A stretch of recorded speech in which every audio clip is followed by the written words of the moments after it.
Oke, Assalamualaikum warahmatullahi wabarakatuh. Selamat datang di kelas 11 untuk anak-anakku yang alhamdulillah ya naik semua. Di sini belajar geografi lagi bareng Ibu di materi kelas 11 semester 1. Judul bab pertama itu tentang posisi strategis Indonesia sebagai poros maritim dunia. Dari judulnya aja udah strategis dan maritim. Berarti kita akan membahas strategisnya kenapa sih Indonesia ini emang bisa jadi poros maritim dunia gitu. Jadi semua negara-negara di dunia ini bisa melihat posisi Indonesia sebagai posisi strategis dari segi kelautannya. Kita akan bahas nanti tentang itu. Kemudian di kelas 11 ini ada beberapa bab. Nantilah Ibu bahas ya untuk bab apa sajanya nanti di pertemuan selanjutnya. Sekarang kita fokus dulu ke judul ini. Next. Persepsinya. Di Indonesia ada berapa provinsi? Kalau di sini masih 33 nih. Masih 33 ya. Kalau yang terbaru itu di sini, nah ini udah dibagi dua. Ada Kalimantan Timur, ada Kalimantan, ini di bagian ini ada Kalimantan Utara.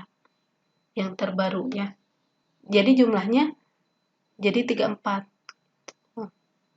34 provinsi dengan provinsi yang letaknya selalu dihubungkan dengan laut. Coba lihat. Kalau misalnya negara-negara lain, mereka hanya punya satu daratan aja, kita ini terbagi menjadi beberapa daratan. Makanya disebutnya sebagai negara maritim. Next. Letak, luas, dan batas wilayah Indonesia. Jadi letak fisiografis Indonesia ini ada letak astronomis, ada letak geografis, kemudian ada letak geologis dan letak geomorfologis, lalu letak maritim. Nanti Ibu coba ini dulu. Oke. Fisio itu berarti fisik. Kalau kalian punya badan, punya fisik, buku itu fisik, segala hal yang bisa dipegang itu fisik. Termasuk juga letak fisik Indonesia. Letak fisik itu letak suatu wilayah berdasarkan segi fisiknya. Fisik itu apa? Bentuknya. Dari fisiografis ini terbagi jadi beberapa macam tadi. Kita next dulu. Ada yang pertama letak astronomis. Astronomis itu berarti dari letak lintang dan letak bujur.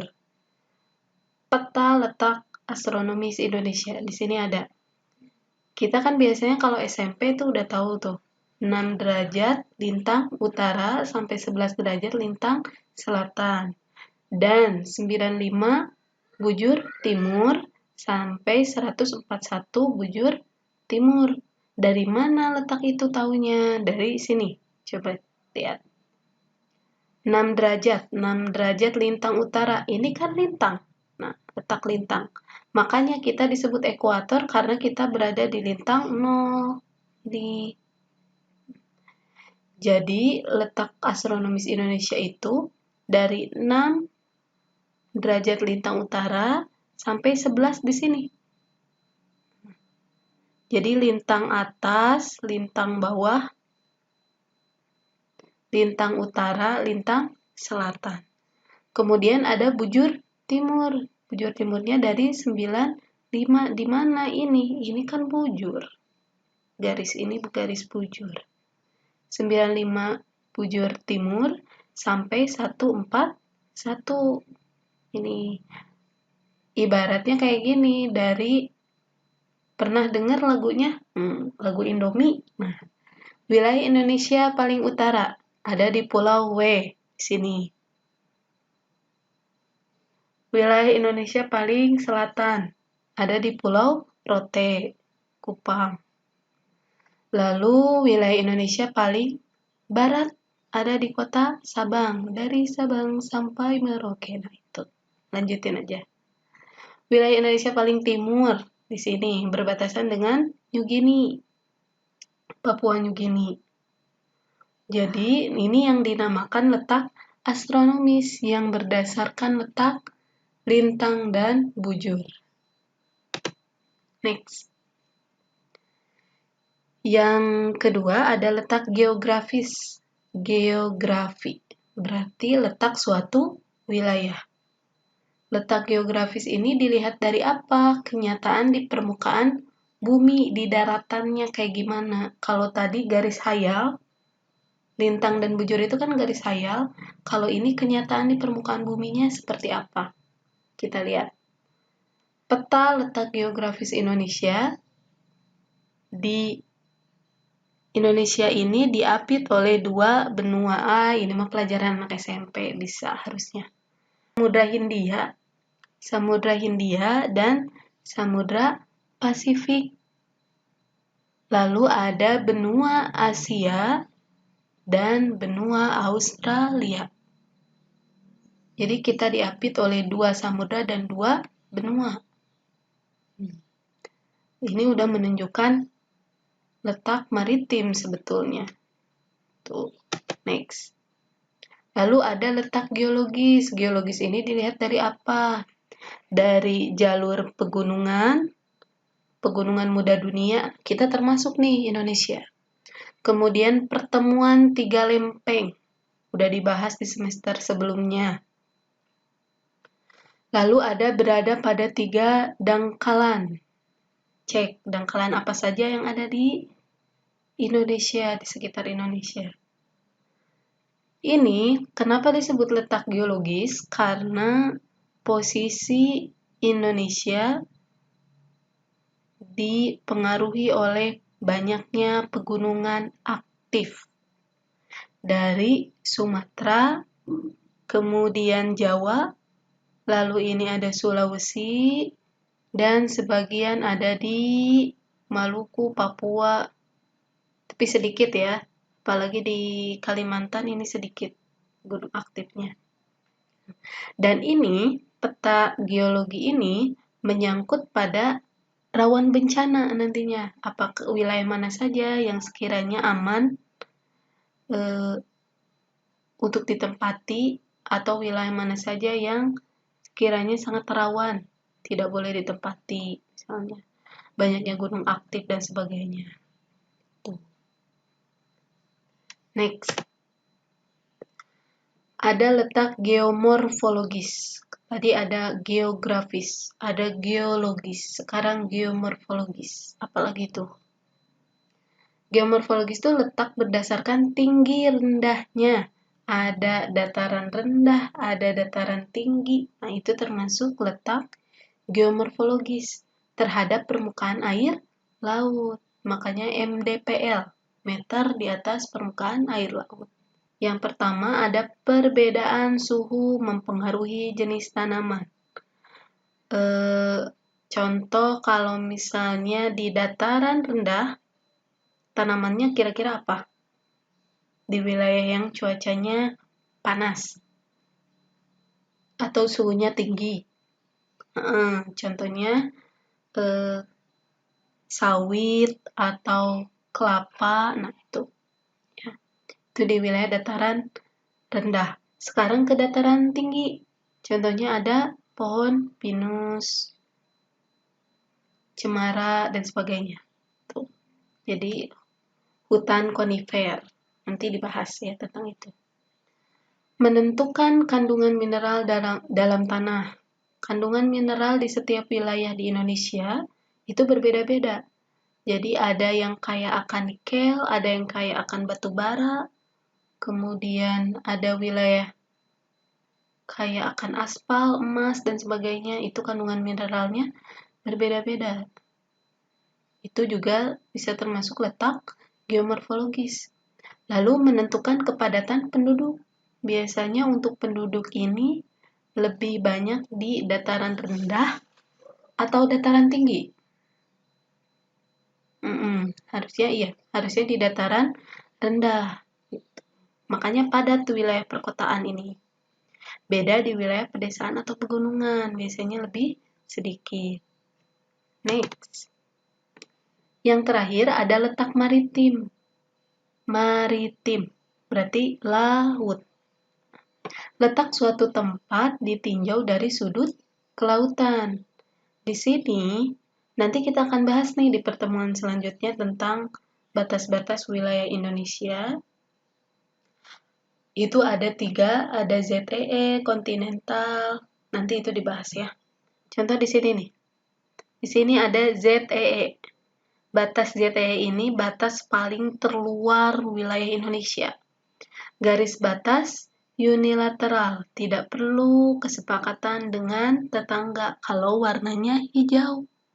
Nah, jadi siapapun boleh lewat, tentu dengan peraturan yang berlaku. Tidak untuk menangkap ikan, tapi untuk mengirimkan barang, misalnya dari luar wilayah Indonesia, itu boleh melewati ini. Lalu ada garis batas hasil kesepakatan dengan tetangga. Ini kesepakatan dengan negara-negara di wilayah sekitar Indonesia, negara tetangga. Misal nih, daerah sini bisa saja ini ada perjanjian dengan India, atau misalnya ini dengan Thailand, atau dengan Malaysia. Kesepakatan antar tetangga. Lalu ada garis batas klaim Indonesia. Kalau ini perlu kesepakatan dengan tetangga. Jadi bisa saja Indonesia mengklaim bahwa ini garis batasnya. Nah, ini ya, yang bergerigi. Bisa saja negara tetangga pun mengklaim bahwa wilayah ini masuk ke wilayah mereka. Jadi perlu juga ada kesepakatan. Manfaat posisi maritim. Emang ada ya untuknya buat Indonesia gitu.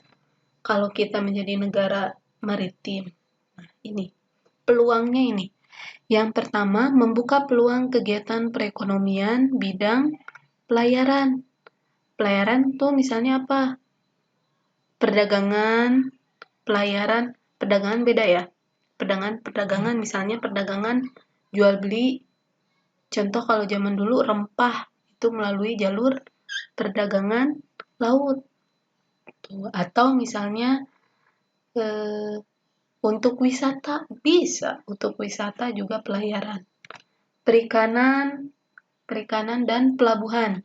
Jadi di poros maritim ini sebetulnya ini adalah salah satu strategis politik yang dibangun oleh Joko Widodo. Jadi presiden kita pernah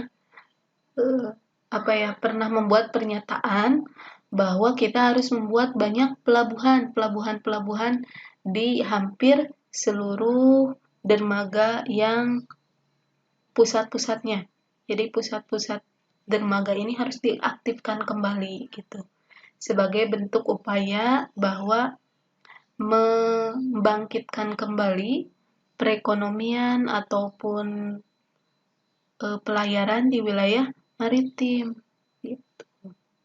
Itu termasuk juga untuk strategi politik kita. Lalu yang kedua, posisi Indonesia dapat dipertimbangkan dalam politik dunia.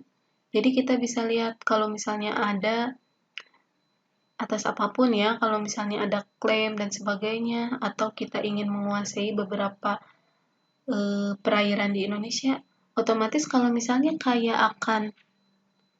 kalau luas dengan laut, otomatis kaya akan ikan dan sumber daya laut lainnya. Gitu. Jadi itu juga menjadi strategi politik bagaimana kita bekerja sama dengan negara lain dalam segi pelayaran ataupun perikanan.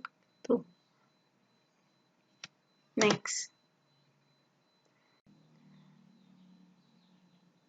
Lalu ini, batas wilayah laut. Batas wilayah itu luas dan batas teritorial Indonesia. Ada batas wilayah laut, ada batas wilayah darat. Wilayah laut ini dibatasi oleh batas ZEE, zona ekonomi eksklusif. Lalu ada batas landas kontinen. Dan ada juga zona laut teritorial. Ini untuk pembahasan materi ini akan dibahas di pekan depan nanti sama Ibu. Batas wilayah darat. Nah, kalau tadi ada laut, ada juga darat. Berupa apa? Bisa batasnya itu gunung, hutan, sungai, atau misalnya patok wilayah dengan negara tetangga. Contoh, kalau di Kalimantan perbatasannya itu akan ada patok di tengah-tengah hutannya antara Kalimantan dengan Malaysia, Indonesia dengan Malaysia. Lalu di sini ada luas laut dan darat. Luas laut 3.257.483. 3 jutaan nih. Luas darat 1.922.570. Berarti kalau kita bandingkan luas laut dengan luas darat itu 3:1. Lebih luas 3 kali lipat si laut dibanding darat. Total luas wilayahnya kita Indonesia 5.180.053 km persegi, sangat luas dibanding kita ini negara yang luas dengan daratan dan lebih luas lagi dengan lautnya. Oke, itu dulu sekian untuk pertemuan pertama. Nanti untuk pertemuan selanjutnya akan membahas tentang karakteristik wilayah daratan dan perairan Indonesia. Terima kasih atas perhatiannya. Assalamualaikum warahmatullahi wabarakatuh.